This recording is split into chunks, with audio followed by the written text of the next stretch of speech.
Hello दोस्तों, स्वागत है आपका आपके अपने यूट्यूब चैनल अभिज्ञानपुर में।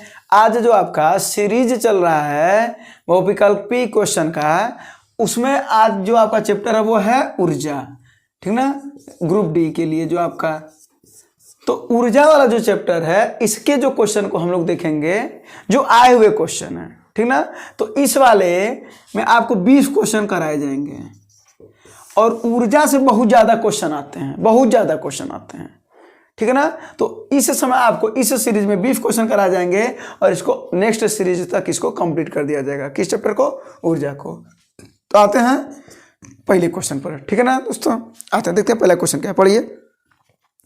यदि वायु का प्रतिरोध नगण्यमान है, मतलब वायु का प्रतिरोध क्या है? नगण्यमान, यानी ये मान करके चला जा रहा है कि हवा नहीं चल रही है, ये माना जा रहा है।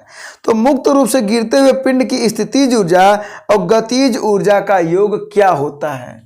अब आपको बताता है, जब कोई भी पिंड मुक्त रूप से गिरती है तो जो उसकी गतिज ऊर्जा और स्थितिज ऊर्जा का जो योग होता है वो होता है नियत। क्या होता है? नियत। और इसी को आपका ऊर्जा, इन दोनों के योग को ही यांत्रिक ऊर्जा कहते हैं। क्या कहते हैं? यांत्रिक ऊर्जा। तो अगर कभी क्वेश्चन ये भी पूछता है कि यांत्रिक ऊर्जा क्या होती है, तो गतिज ऊर्जा और स्थितिज ऊर्जा का योग ही यांत्रिक ऊर्जा कहलाती है। और आपको बता दें कि जो यांत्रिक ऊर्जा होती है वो नियत होती है, अर्थात गतिज ऊर्जा और स्थितिज ऊर्जा का योग क्या होता है? नियत होता है। कब? जब वहां पर कोई भी प्रतिरोध कार्य न कर रहा हो। तो इस प्रश्न का उत्तर होगा नियत, ऑप्शन नंबर डी। और उसी नियत को ही हम कहते हैं स्थिर। तो ऑप्शन नंबर डी, ठीक ना। ये था आपका पहला क्वेश्चन। चलिए अब आते हैं अगले क्वेश्चन पर और देखते हैं अगला क्वेश्चन क्या कर रहा है आपका, ठीक है। अगला क्वेश्चन है कि जब आप एक रबड़ बैंड खींचते हैं तो स्थानांतरित ऊर्जा किस रूप में संग्रहित होती है? जब आप रबड़ बैंड खींच रहे हो, ठीक ना, जब आप तनी हुई जो स्प्रिंग है, संपीड़ित स्प्रिंग कहा जाता है, संपीड़ित स्प्रिंग में कौन सी ऊर्जा है? कहा जाता है जो बांध बनाकर जो जल को रोका जाता है, इसमें कौन सी ऊर्जा है? तो भाई साहब इन सभी में कौन सी ऊर्जा है? स्थितिज ऊर्जा। कौन सी ऊर्जा संचित होती है? स्थितिज ऊर्जा। तो रबड़ बैंड को जब हम खींचेंगे तो रबड़ बैंड ऐसे खिंचाया गया तो यहाँ पर हम रोक लेंगे ना, तो स्थिति के कारण उत्पन्न ऊर्जा को स्थितिज ऊर्जा कहते हैं। तो रबड़ बैंड में तनी हुई स्प्रिंग, संपीड़ित स्प्रिंग ऊर्जा लिख दी है, संपीड़ित स्प्रिंग, ठीक ना। और ध्यान दीजिएगा, संपीड़ित स्प्रिंग में तो स्थितिज ऊर्जा होती है, लेकिन जब हम उसको खींच करके छोड़ देते हैं तो गति करने लगता है ना, वो तो गतिज ऊर्जा हो जाती है। तो ये बात ध्यान देने वाली बात है कि संपीड़ित स्प्रिंग में तो स्थितिज ऊर्जा होती है, लेकिन उसको जब हम छोड़ देते हैं खींच करके, एक तनी स्प्रिंग को छोड़ देते हैं खींच करके, संपीड़ित का मतलब होता है तनी हुई, ठीक ना। तो अगर उसको हम छोड़ देते हैं तो उसमें गतिज ऊर्जा हो जाती है। तो ये याद रखिएगा। अब बांध बना करके जो जल को रोका जाता है उसमें स्थितिज ऊर्जा होती है। तो इस प्रश्न का उत्तर होगा रबड़ बैंड में कौन सी ऊर्जा? स्थितिज ऊर्जा, ऑप्शन नंबर ए, ठीक है। चलते हैं अगले प्रश्न पर चलते हैं और देखते हैं अगला प्रश्न आपका क्या कहता है, ठीक ना। और इसके जो न्यूमेरिकल भी हैं उसको भी आपको सॉल्व कराए जाएंगे, ठीक ना। अगला जो प्रश्न है आपका, क्वेश्चन कर रहा है कि किसके कणों की गतिज ऊर्जा अधिकतम होती है? अब देखिए, एक होता है ठोस, इसके बाद से होता है प्लाज्मा, इसके बाद से होता है द्रव और इसके बाद से होता है गैस। अब प्लाज्मा का स्टेट क्या होता है? गाढ़ा द्रव का नाम सुने हैं? गाढ़ा द्रव मतलब जैसे गोद, लैक्टिस, ये सब क्या है? गाढ़ा द्रव है, उन्हीं को कहा जाता है प्लाज्मा स्टेट, ठीक है ना। तो 4 स्टेट होते हैं, 4 स्थितियां होती हैं। अब बात कर रहा है कि जरा देखा जाए गतिज ऊर्जा और स्थितिज ऊर्जा के बारे में, पूरा यहीं पर समझ लिया जाए क्योंकि यहाँ से क्वेश्चन कई तो बन सकते हैं। तो क्या होगा, क्वेश्चन क्या करेगा कि गतिज ऊर्जा किसकी अधिक होती है? तो ये बताइए जिसके अणुओं के बीच कम जगह होगा, जब वो एक दूसरे के पास पास होंगे तो ज्यादा गति तो करेंगे नहीं, तो जब ज्यादा गति नहीं करेंगे तो उनमें ज्यादा गतिज ऊर्जा होगी भी नहीं। तो इसका मतलब है कि ठोस में सबसे कम गतिज ऊर्जा होती है, ठोस में सबसे कम गतिज ऊर्जा होती है। उसके बाद से प्लाज्मा में, उसके बाद से द्रव में, और सबसे अधिक किस में होती है? गैस में। क्यों? क्योंकि इसके अणु एक दूसरे से बहुत दूर दूर होते हैं, स्वतंत्र होते हैं, ठीक है ना। तो ये इसकी जो गति, क्योंकि गति अधिक होती है गैस में, तो गति अधिक तो गतिज ऊर्जा अधिक। अब इसमें देखिए सबसे अधिक इसका क्या हाल है? स्थितिज ऊर्जा जो सबसे कम होती है वो किस में? गैस में, क्योंकि गैस ज्यादा चलता है, फिर द्रव में, फिर प्लाज्मा में, और सबसे अधिक किस में? ठोस में। ये बढ़ता क्रम है। कौन सा क्रम है? बढ़ता क्रम। तो गतिज ऊर्जा किसकी अधिक हुई? गैस की। स्थितिज ऊर्जा किसकी अधिक हुई? ठोस की।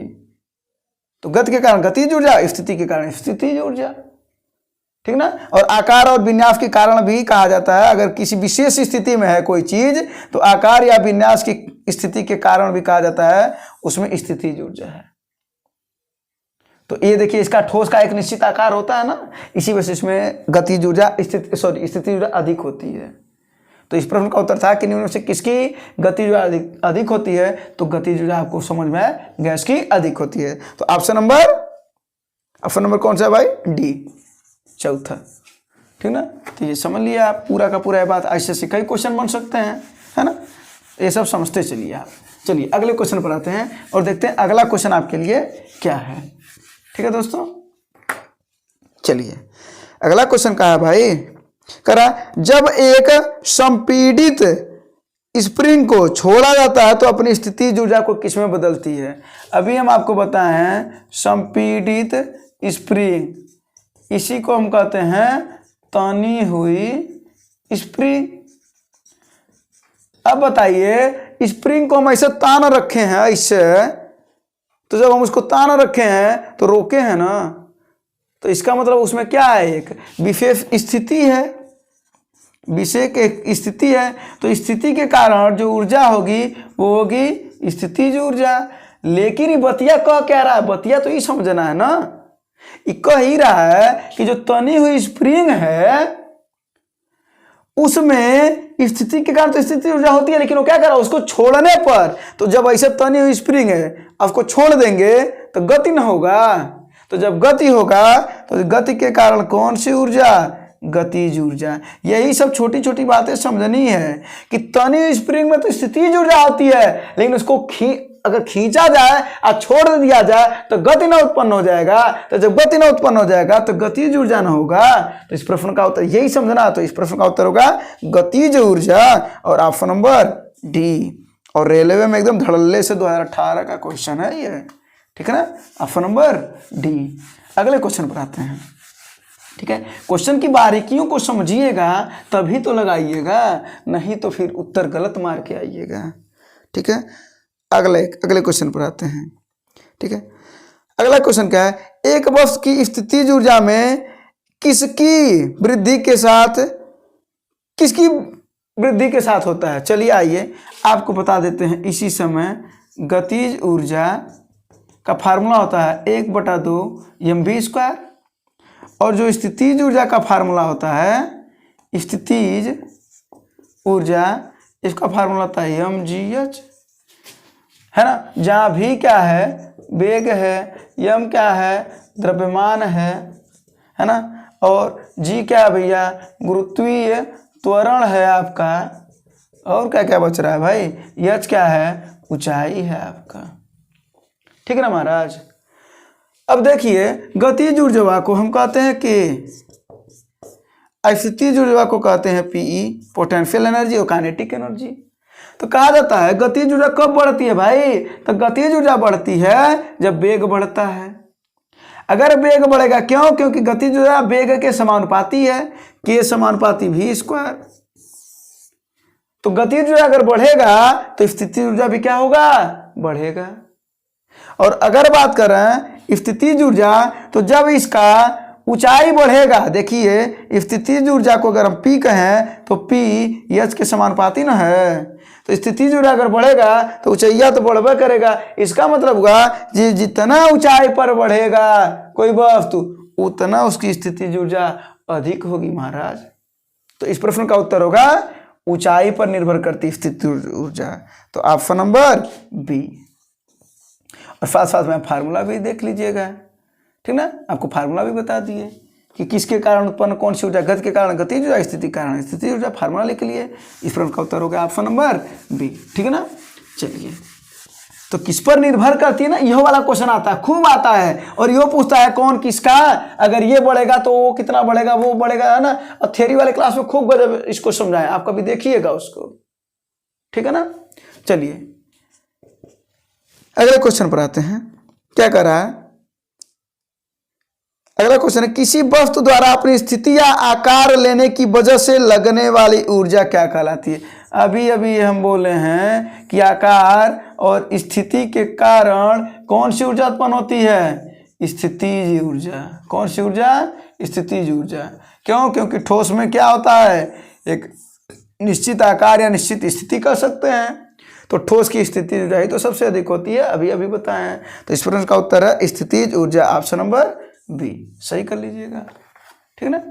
इसी ये क्वेश्चन इस वजह से हम आपको दिए हैं ताकि आप देखिए कि जब शुरुआत में थियरी आपको बताया जा रहा है तो उसी थियरी के क्वेश्चन को देखिए कैसे एक छोटी सी बात उठा करके क्वेश्चन बना दे रहा है, ठीक है ना। तो यही सब हमको देखना है। आते हैं भाई अगले क्वेश्चन पर। अगला क्वेश्चन क्या है, तो अगला क्वेश्चन है, निम्नलिखित में से कौन सी ऊर्जा सदैव धनात्मक होती है। तो आपको बता दें कि गति के कारण जो उत्पन्न ऊर्जा होती है वो होती है गतिज ऊर्जा। और गतिज ऊर्जा में आपको पता फार्मूला होता है 1/2mv², और जब इसका वेग, अच्छा ये बताइए, गति के कारण उत्पन्न गतिज ऊर्जा, पहले समझिएगा बात को, गति के कारण गतिज ऊर्जा, और जब गति बढ़ाएंगे, हम गति कर, जैसे मान लीजिए हम यहाँ पर देखिए रुके हैं, हम यहाँ पर ऐसे रुके हैं, तो हमारे में कौन सी ऊर्जा है भाई इस समय, बताइए कौन सी ऊर्जा है, स्थितिज ऊर्जा है। और जब हम गति करते रहेंगे तो कौन सी ऊर्जा होगी, गतिज ऊर्जा। तो गतिज ऊर्जा हमारी धनात्मक न होगी, कुछ ना कुछ बढ़ावे करेगी ना, घटेगी तो नहीं। चाहे ऊपर से गति कराएं चाहे नीचे से गति कराएं, बढ़ावे न करेगी। तो गति के कारण स्थितिज ऊर्जा हमेशा क्या होती है, बढ़ती है। तो गति जो वेग होता है वो अगर बढ़ रहा है तो गतिज ऊर्जा बढ़ती है, इसी वजह से इसी को कहता है ये धनात्मक होती है। तो ये याद रखने वाली बात है कि गतिज ऊर्जा सदैव धनात्मक होती है, और स्थितिज ऊर्जा तो शून्य भी हो सकती है, ठीक ना। गतिज ऊर्जा भी शून्य हो सकती है, लेकिन धनात्मक गतिज ऊर्जा क्या होती है, धनात्मक होती है हमेशा, ठीक है। चलिए, तो इस प्रश्न का उत्तर क्या था भाई, क्वेश्चन क्या था, गतिज ऊर्जा, हाँ गतिज ऊर्जा धनात्मक होती है, ऑप्शन नंबर बी कर लीजिएगा उसका। चलिए अगला कह रहा है, ऊर्जा की व्यावसायिक इकाई बताओ, कह रहा है व्यावसायिक इकाई। तो आते हैं ऊर्जा के बारे में हम लोग पूरा पढ़ लेते हैं, ठीक ना।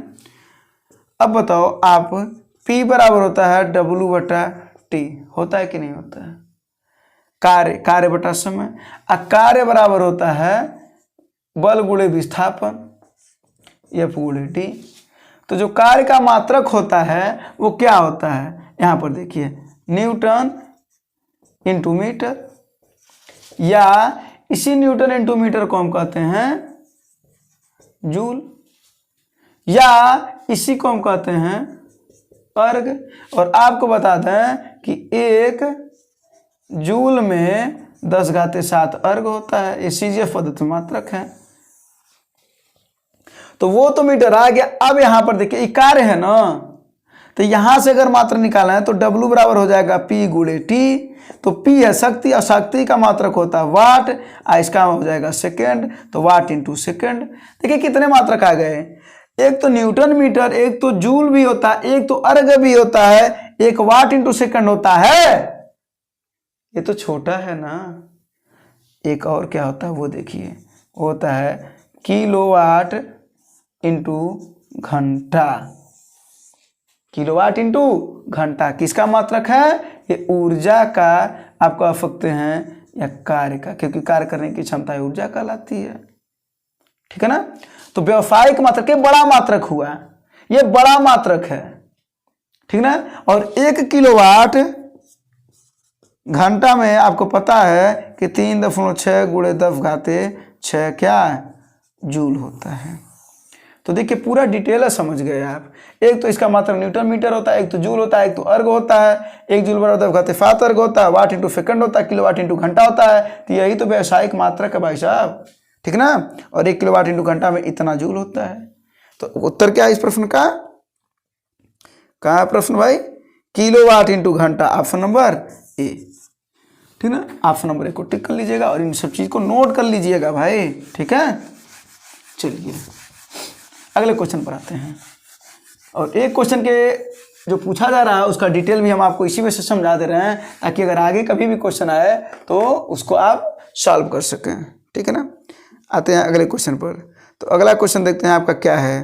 करा गतिज वस्तु की गतिज ऊर्जा, ये ना, हाँ, गतिज वस्तु की गतिज ऊर्जा किस बात पर निर्भर करती है? अब बताइए, के बराबर होता है हाफ mv²। तो के किस पर निर्भर कर रहा है? एक तो द्रव्यमान पर और एक किस पर निर्भर कर रहा है? वेग पर। तो किस पर निर्भर कर रहा है? एक द्रव्यमान पर और एक वेग पर। तो गतिज ऊर्जा किस पर निर्भर करती है भाई? द्रव्यमान पर और वेग पर। तो जहाँ भी द्रव्यमान और वेग उसको मार दीजिएगा, धड़ल्ले से वो आपका सही होगा, ऑप्शन नंबर डी। और यही तो बताए थे कि P बराबर होता है mg h। तो ये किस पर निर्भर करता है? एक तो m पर और एक तो h पर। और g का मान तो नियत होता है ना, 9.8 मीटर प्रति सेकेंड स्क्वायर, ठीक ना। या कभी कभी इसी को 10 मीटर प्रति सेकेंड स्क्वायर लिखते हैं। तो गुरुत्वीय त्वरण का मान होता है 9.8 मीटर प्रति सेकेंड स्क्वायर, इसका मात्रक होता है मीटर प्रति सेकेंड स्क्वायर। तो इस प्रश्न का उत्तर होगा भाई डी, ठीक है। चलो अगले क्वेश्चन पर चलते हैं, ठीक ना। आओ अब देखते हैं अगला क्वेश्चन क्या है आप सभी का। अगला क्वेश्चन क्या है भाई? कड़ा किसी जल विद्युत गृह में विद्युत ऊर्जा में परिवर्तित होने वाली ऊर्जा क्या है? अच्छा देखिए, जल विद्युत गृह, तो जल विद्युत गृह का मतलब हुआ कि बांध बनाकर जो जल होता है वो एकत्र किया जाता है, आपको पता है, फिर टरबाइन पर गिराया जाता है। तो जो स्थितिज ऊर्जा है, जब हम जलवा को बांध बना करके रोक रखे हैं, तो अभी हम आपको शुरुआत में बताए हैं कि तनी स्प्रिंग में या संपीड़ित स्प्रिंग में या जो बांध बना करके हम जल रोकते हैं उसमें स्थितिज ऊर्जा होती है। और जब स्थितिज ऊर्जा उसमें होती है तो जब बाद उसको टरबाइन पर गिराएंगे तो बधवा तोड़ेंगे ना। तो जब बधवा तोड़ेंगे तो टरबाइन पर गिराएंगे तो गति होने लगेगा पनिया में। तो गति जब होने लगेगा तो कौन सी ऊर्जा हो जाएगी भाई? गतिज ऊर्जा। यही समझने वाली बात है। ऐसे स्प्रिंगवा वाला भी बताए थे। स्प्रिंगवा में जब संपीड़ित थी तो स्थितिज ऊर्जा, उसको जब तन करके ऐसे खींच के छोड़ दिए तो गति करने लगी ना, तो गतिज ऊर्जा। वैसे ये वाला है, तो इसका उत्तर होगा गतिज ऊर्जा। ऑप्शन नंबर कौन सा है भाई? डी,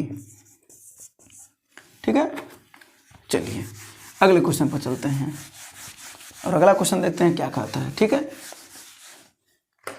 अगला क्वेश्चन क्या है? करा कि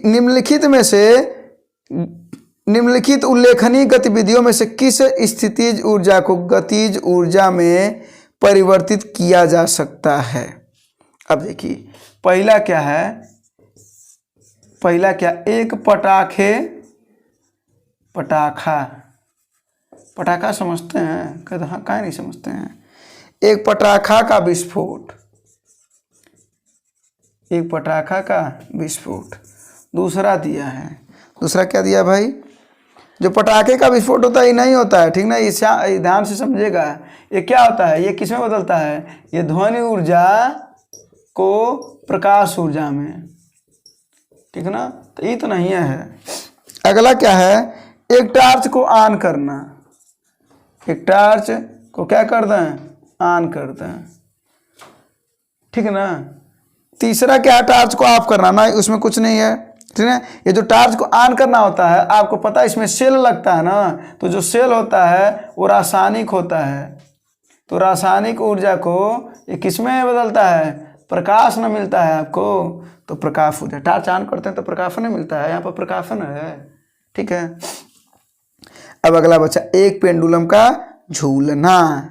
तो जो पेंडुलम की गति होती है वही क्या होती है, किसका उदाहरण होता है, स्थितिज ऊर्जा का गतिज ऊर्जा में बदलना। क्योंकि पेंडुलम की जो स्थिति होती है वो ऐसे होती है, और जब स्थिति के रूप में रहता है और जब इसकी गति होना शुरू होती है तो गतिज ऊर्जा में जाता है। तो इस प्रकार से गति करता है, आवर्ती गति से बोलते हैं।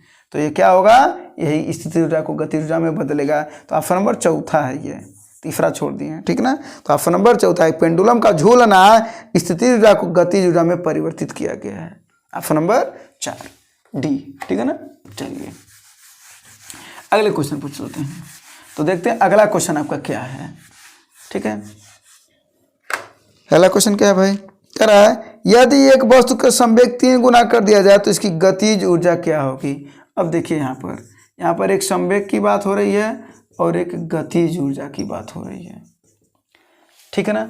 अब यहाँ पर सबसे पहले हम लोग कुछ संबंध निकाल लेते हैं। तो आपको संवेग का जो फार्मूला होता है वो हम आपको बता दें कि संवेग किसे कहते हैं, ठीक ना। किसी वस्तु के द्रव्यमान और वेग के गुणनफल को संवेग कहते हैं। और एक ऐसी राशि है भाई साहब, यह सदिश राशि। इसका मात्रक क्या होता है, मात्रक की बात करें तो किलोग्राम मीटर प्रति सेकेंड होता है। तो इसी को हम कहते हैं पी। तो पी बराबर होता है m गुणे v, समीकरण नंबर 1 कर लीजिए, ठीक है ना। उसके बाद से हम आपको यहाँ पर लिख देते हैं गतिज ऊर्जा। तो गतिज ऊर्जा बराबर क्या होता है भाई, हाफ mv² होता है ना। तो गतिज ऊर्जा बराबर हाफ mv² होता है। अब बताइए यहाँ पर इसको हम लिख सकते हैं, यहाँ पर लिखते हैं k। तो k बराबर हाफ mv², समीकरण नंबर 2। पहले संबंध ज्ञात कर लीजिए, फिर सवाल सब समझ में आ जाएगा, ठीक ना। अब यहाँ से v का मान रखिए p/m। तो v बराबर समीकरण नंबर 1 से, यहाँ से अगर हम मान निकालें तो v बराबर p/m, समीकरण नंबर 2 में झटकने पर।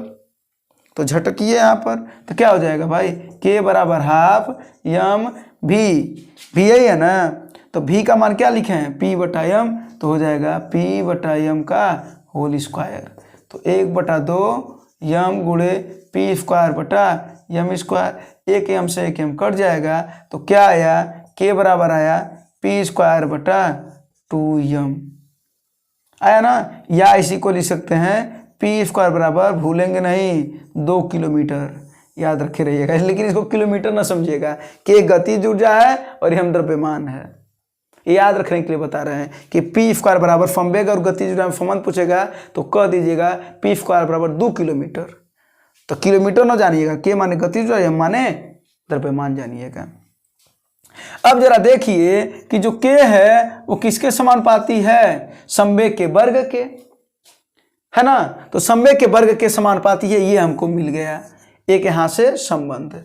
और संबंध कैसे निकाले वो भी दिखाते। अब सवाल देखते हैं कि क्या करा है। संवेग को 3 गुना कर दिया जाए, तो भाई साहब संवेग को अगर 3 गुना करेंगे तो गतिज ऊर्जा 3 का वर्ग कर देंगे तो 9 हो जाएगा। तो गतिज ऊर्जा कितना गुना हो गया, 9 गुना। कितना गुना, 9 गुना। अगर हम संवेग को 2 गुना कर देते, संवेग को कितना कर देते, 2 गुना, तो गतिज ऊर्जा 4 गुना हो जाता। अगर संवेग को 4 गुना कर देते तो गतिज ऊर्जा 16 गुना। और अगर गतिज ऊर्जा को अगर हम कर देते 16 गुना तो पूछता संवेग बताओ, तो इधर स्क्वायर है तो इधर करोड़ी में हो जाता। अब संवेग पूछ रहा है ना, तो कितना हो जाता, 4 गुना।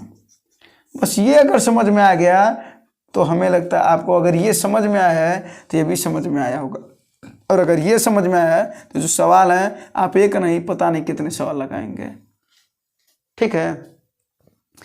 तो इसको यही समझना था। तो इस प्रश्न का उत्तर होगा क्या भाई साहब, 9 गुना। तो कितना होगा, मूल मान का 9 गुना हो जाएगा, ऑप्शन नंबर सी, ठीक है। तो ये प्रश्न बड़ा इंपॉर्टेंट है, ठीक है, और ये बार बार आता भी है। तो इसको आपको एकदम जरूरी है कि याद रहे, ठीक ना। तभी अभी बताया कि p² बराबर होता है 2 किलोमीटर। तो k क्या है, गतिज ऊर्जा, और m है द्रव्यमान, ठीक है। चलते हैं अगले क्वेश्चन पर चलते हैं और देखते हैं अगला क्वेश्चन क्या है। अगला क्वेश्चन क्या है, करा ऊपर उठाए गए हथौड़े के पास कौन सी ऊर्जा होती है।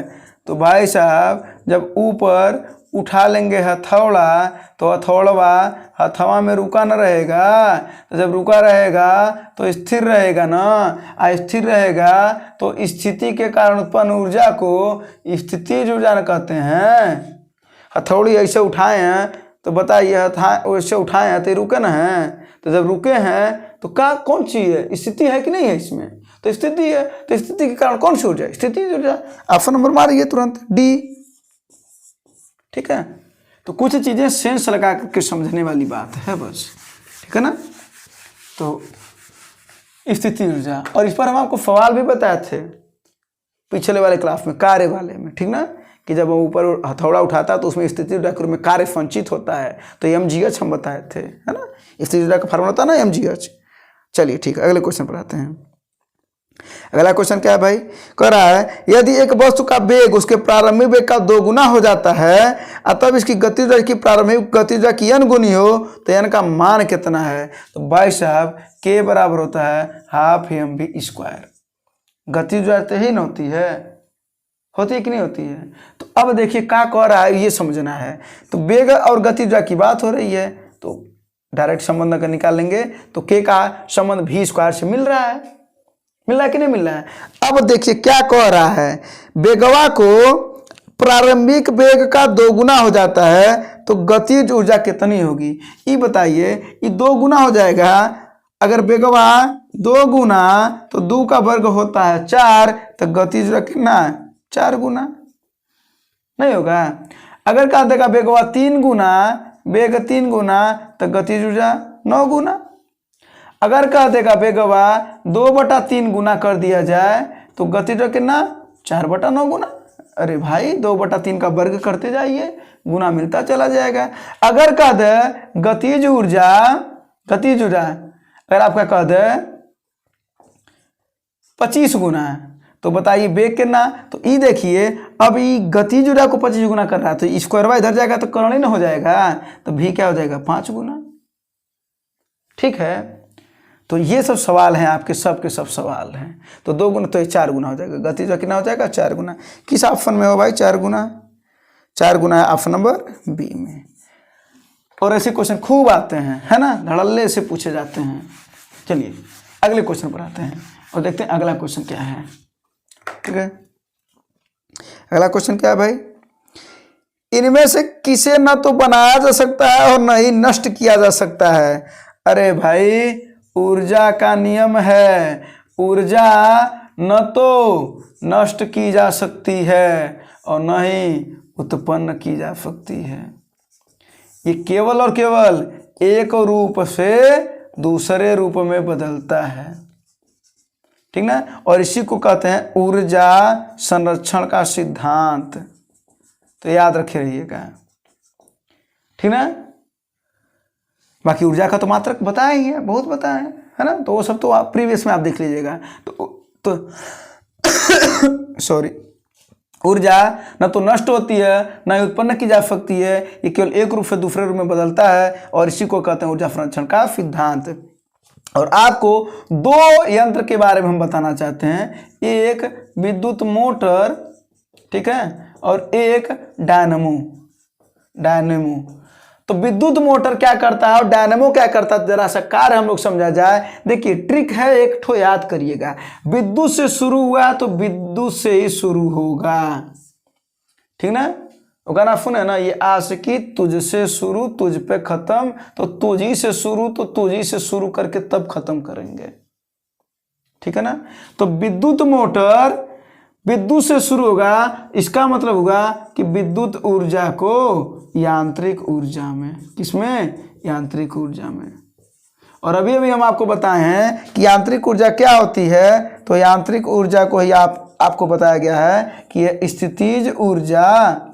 स्थितिज ऊर्जा और गतिज ऊर्जा का योग होता है।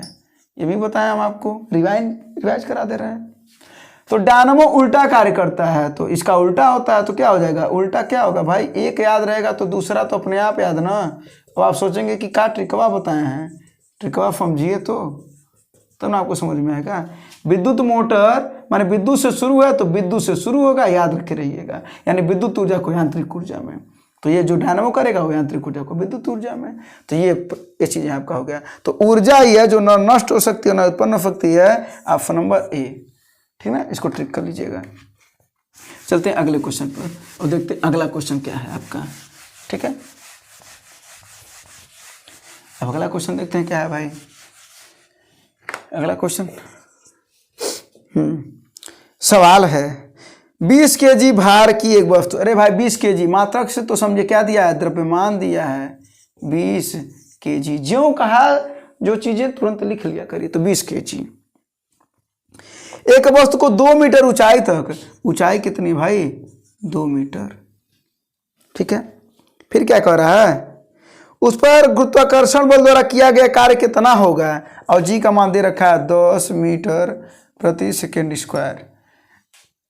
अब देखिए गुरुत्वाकर्षण बल द्वारा पूछ रहा है कार्य कितना होगा, तो जो भी कार्य होगा वो स्थितिज ऊर्जा के रूप में संचित ना होगी, क्योंकि हम करवा तो कर चुके होंगे ना। तो जब कमा कर चुकेंगे स्थितिज ऊर्जा के रूप में संचित हो जाएगी, तो ये हो जाएगा एम जी एच, और एम का मान कितना है भाई 20, जी का मान कितना है 10, और एच का मान देखिए 2 है, तो कितना हो जाएगा 2 400 क्या जूल, क्योंकि ऊर्जा का मात्रक जूल होता है, या वाट इंटू सेकेंड। ठीक ना, तो याद रख रहिएगा। तो कितना आया भाई इसका उत्तर, यह आया 400 जूल, ऑप्शन नंबर पहला। तो यही सब समझना है कि कब ऊर्जा स्थितिज ऊर्जा के रूप में संचित होगी और कब गतिज ऊर्जा के रूप में संचित होगी। ठीक ना, तो जब हम काम कर चुके होंगे तो स्थितिज ऊर्जा के रूप में संचित न होगी, जब काम कर रहे होंगे तो गतिज ऊर्जा के रूप में संचित होगी। ठीक है, अगले क्वेश्चन पर आते हैं। अगला क्वेश्चन क्या है, देखिए कह रहा है क्वेश्चन, गजब का क्वेश्चन है। कह रहा है किसी वस्तु की गतिज ऊर्जा इसके प्रारंभिक मान का 256 गुना हो जाए तो रेखीय संवेग क्या होगा। अभी हम आपको संबंध बताए हैं क्या, पी स्क्वायर बराबर 2 किलोमीटर, पी संवेग है, के गतिज ऊर्जा है, यम द्रव्यमान है, तो पी स्क्वायर बराबर हो गया यम पी स्क्वायर प्रोपोर्शनल के।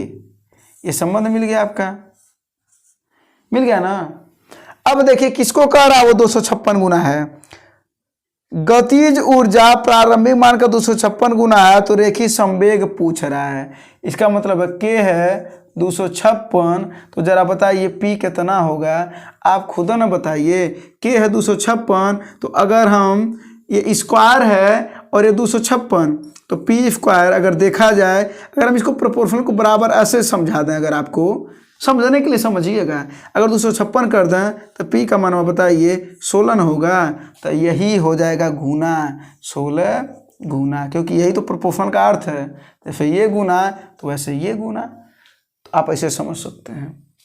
अब तो नहीं दिक्कत होगा ना इसमें। तो बस अगर पी स्क्वायर, और अगर कह देता कि के कितना 25 गुना, अगर कहता के 25 गुना, तो पी कितना, तो ये 25 हो जाता, तो ये स्क्वायर उधर जाता तो कर्ण हो जाता, तो 5 गुना हो जाता है। और अगर कह देता पी 4 गुना, अगर कहता पी 4 गुना, तो बताओ के कितना, तो पी 4, तो 4 का वर्ग 16, तो के तो 16 ना हो जाएगा भाई। क्यों, क्योंकि के ज़्यादा होगा अगर। ठीक है ना, गति। तो इस प्रश्न का उत्तर होगा, अगर 256 गुना हो जाएगा के, तो 16 गुना हो जाएगा पी, तो 16 गुना ऑप्शन होगा। इस प्रश्न का उत्तर कहाँ है भाई, प्रारंभिक मान का 16 गुना, ऑप्शन नंबर बी सही कर लीजिएगा। ठीक है ना, अगले क्वेश्चन पर आते हैं। तो ऐसे क्वेश्चन देखिए खूब पूछे जा रहे हैं, और थियरी वाली क्लास में इसका एकदम पूरा और अच्छे से इसका डिस्कशन कर दिए हैं, और यहाँ पर उस चीज़ों को आपको समझा ही रहे हैं। ठीक है, चलिए अब आते हैं अगले क्वेश्चन पर। क्वेश्चन क्या है जरा सा सुनिएगा। एक व्यक्ति भूमि से 25 किलोग्राम का सामान उठाता है, भूमि से उठा रहा है, कितना किलोग्राम, 25 किलोग्राम उठा लेने तो। ठीक है ना, फिर कह रहा है इसे भूमि से 2.5 मीटर ऊपर अपने सिर पर रख लेता है। 2.5 मीटर उठाया और अपने सिर पर रख लिया, इसका मतलब ऊंचाई कितनी है 2.5 मीटर। एक तो हिंदी में लिख देते हैं, एक तो इंग्लिश में लिख देते हैं, है ना। तो 2.5 मीटर ऊंचाई है इसकी। अगला क्या है भाई, करा तो रख लेता है, तो जी का मान दिया है इतना, तो किए गए कार्य का मान बताइए। तो जी का मान है 10 मीटर प्रति सेकेंड स्क्वायर। कार्य पूछ रहा है, अब आप बताइए कि कोई व्यक्ति जो है वो 25 किलोग्राम भार ऐसे उठाया और अपने कपड़ा पर, अपने सर पर रख लिया, तो जरा बताइए ना, सरवा पर रखने के बाद से वो स्थिति में ना आ गया।